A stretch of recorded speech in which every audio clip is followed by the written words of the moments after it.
So, ngayon guys, ay magkakwento tayo tungkol sa katapusan ng mundo.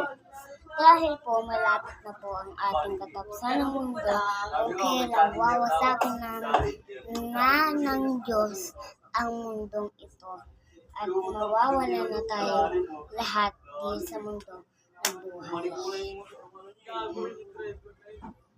So, baka maisip natin, kawawa naman hindi pa pinanganak na bata, kawawa naman hindi pa nasa mundo, kawawa naman yung mga wala ko sa mundo, di ba? Kawawa talaga kasi ewan ko kasi sa malapit na po kasi ang ating katapusan ng mundo. Dahil 2024 na, so malapit na kasi ang katapusan ng mundo ay 2025.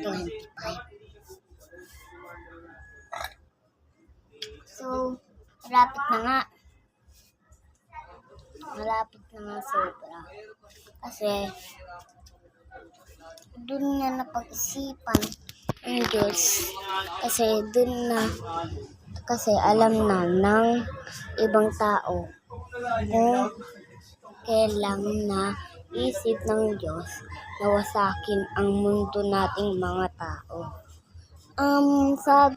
Baka naisip ng Diyos na tapos na ang ating mundo.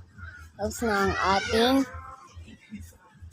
mundo kung kailang sa 2025 pa matatapos ang mundo. So, sabihin malapit na kasi 2024 na, di ba? So, sabihin malapit na nga sobra. Malapit na.